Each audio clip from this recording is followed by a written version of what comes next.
मधुस्थली शिक्षक प्रशिक्षण संस्थान में हुआ नेशनल यूथ पार्लियामेंट का आयोजन।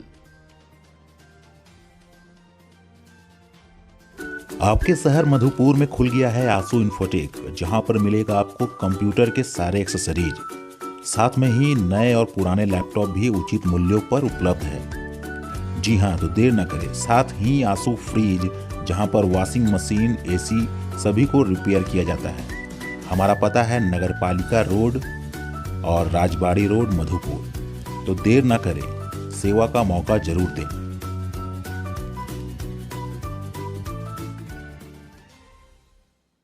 मधुस्थली शिक्षक प्रशिक्षण संस्थान के चेयरमैन किशन कुमार केजरीवाल और सीईओ डॉक्टर पार्थ सारथी चक्रवर्ती के प्रेरणा से मधुस्थली शिक्षण प्रशिक्षण संस्थान में नेशनल यूथ पार्लियामेंट के द्वितीय चरण का आयोजन आज किया गया, जिसमें भारतीय संसद के कार्यक्रम की एक रूपरेखा प्रस्तुत की गई, जिसमें स्पीकर द्वारा संसद सभा की कार्रवाई प्रारंभ करते हुए विपक्ष द्वारा प्रतिपक्ष से विभिन्न ज्वलंत मुद्दे पर प्रश्न पूछे गए, जिनका उपयुक्त उत्तर तर्क सहित सत्ता पक्ष द्वारा प्रस्तुत किया गया। कार्यक्रम के पश्चात संस्थान की प्राचार्य डॉक्टर जॉली सिन्हा द्वारा प्रथम चरण में भाग लिए हुए छात्रों को भारत सरकार के संसदीय कार्य मंत्रालय संसद भवन के द्वारा प्रदत्त प्रमाण पत्र प्रदान किया गया। आज विपक्ष को गरीब बच्चे याद आ रहे हैं। जब इनकी सरकार चली गई है, तब आप लोग कहाँ थे? जब आपकी सरकार थी, तब तो आपने उन गरीब बच्चों के बारे में नहीं सोचा।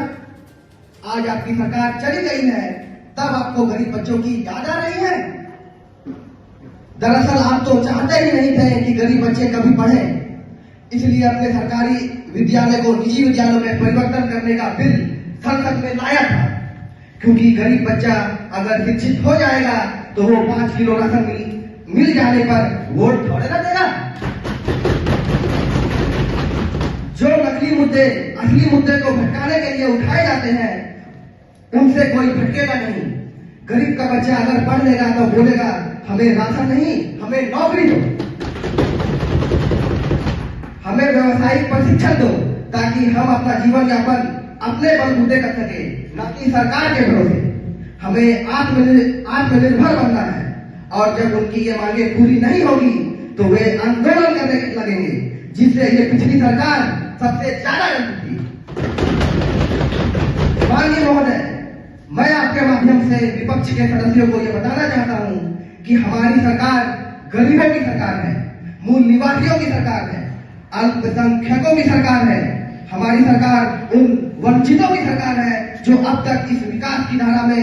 महोदय, मैं आपके माध्यम से रेल मंत्री से यह पूछना चाहती हूँ कि रेलवे स्टेशन या रेलगाड़ी के अंदर होने वाले अपराधियों को रोकने के लिए सरकार द्वारा क्या क्या कदम उठाए गए हैं? धन्यवाद।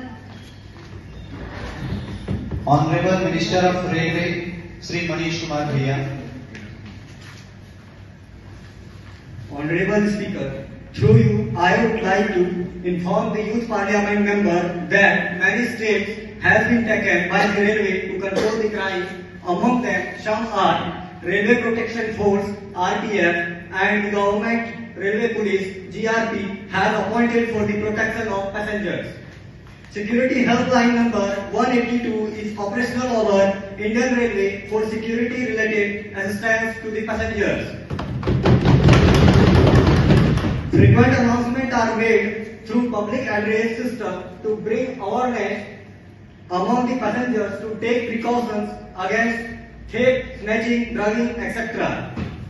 Integrated security system ISS, consisting surveillance of vulnerable stations through closed circuit television, that is CCTV camera network, has been sanctioned to improve surveillance. The government decided to fix CCTV cameras on coaches for the better protection of